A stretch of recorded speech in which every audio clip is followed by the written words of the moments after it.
Coach, I'm not sure how early in practice you learned about Draymond Green's suspension, but how are you guys approaching that going forward to Game 5? I found out right near the end of practice. So we'll meet as a staff after practice and discuss what our starting lineup and rotation will look like. Third row on the aisle here.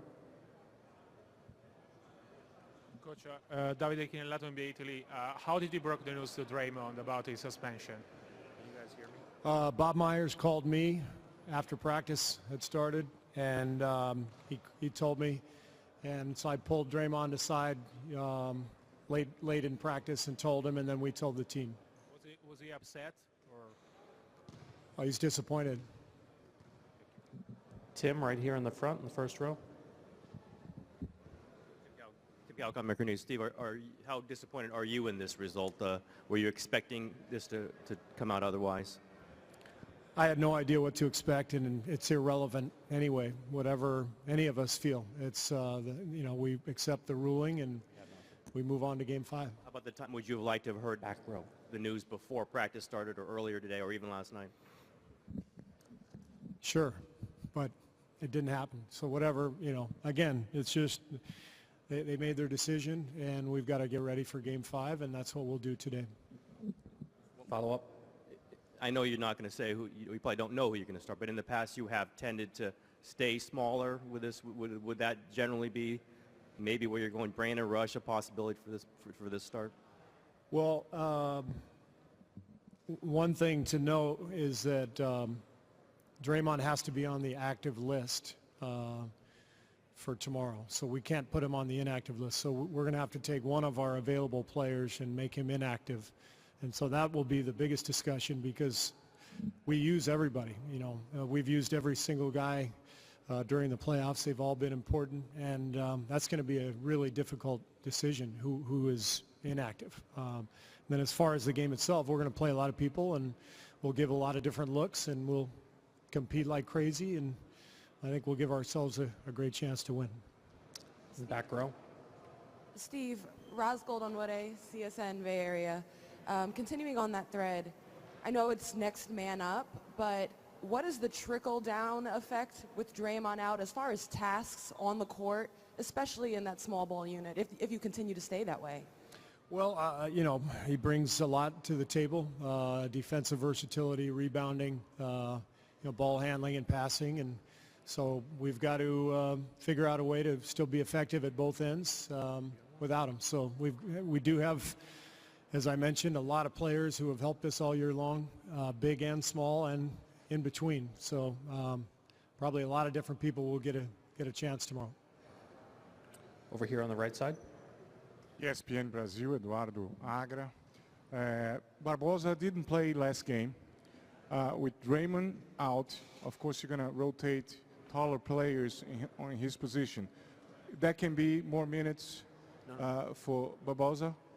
I would guess that he would play. I didn't expect to not play him last game, but it's just the way the game went and the way it unfolded. So with Draymond out, there's definitely a trickle-down effect, and I would expect Barbosa to play.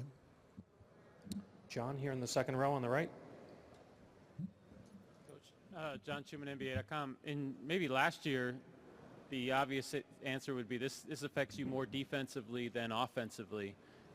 With the way Draymond's game has developed over the last year, is it more of a balance, and you have to sort of change things a little bit more as much offensively as you do defensively? I don't think we need to change things offensively. We'll still play our game. We want to move the ball. We want to get up and down, and so that doesn't change. Obviously, we'll miss his production, but other people can fill that void. Joe on the back right. Joe Varden, Cleveland.com. Steve, how had the series changed for Draymond when LeBron switched on to him? Either his role or his impact, or what was most important for him? Well, the first two games they left him wide open on purpose. They were focusing their efforts elsewhere, and obviously game 2 he got hot, and then without Love out there in game 3, they changed their matchups, and So that put LeBron in more screen and rolls and all that. So I think it's all fairly obvious stuff. You guys watch the games. So when the matchups change, things change for everybody a little bit. And so he just hasn't had as many open perimeter looks more than anything. Al in the front.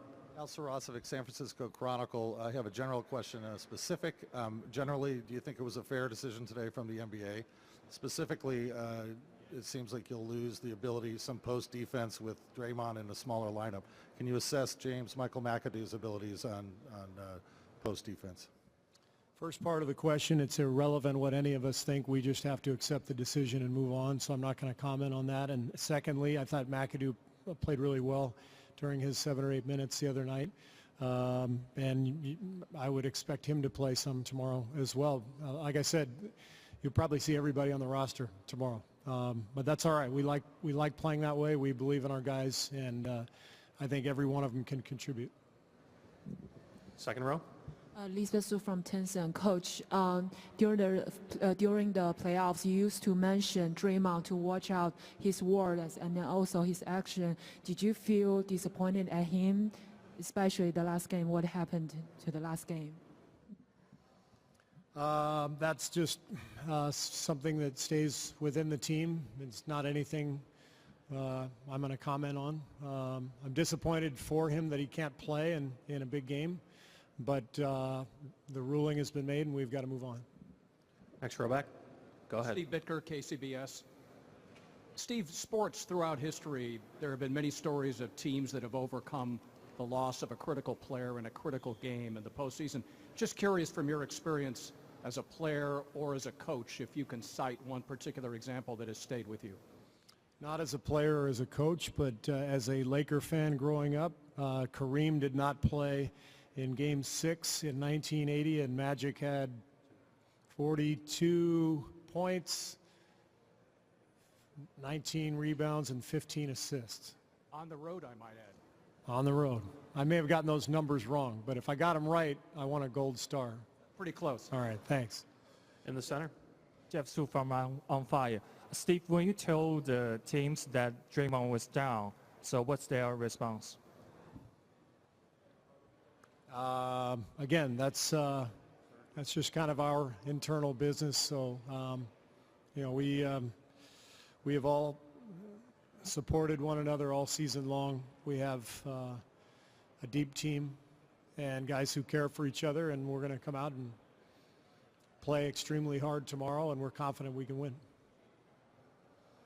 Marla Ridenour, Akron Beacon Journal. Not that you need any more motivation, but can this have a psychological effect of chip on the shoulder kind of thing, or even more bonding or something? Well, I just think that it's the NBA Finals.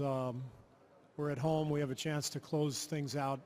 I don't think we need any more, of an edge, any more psychological advantage, anything like that.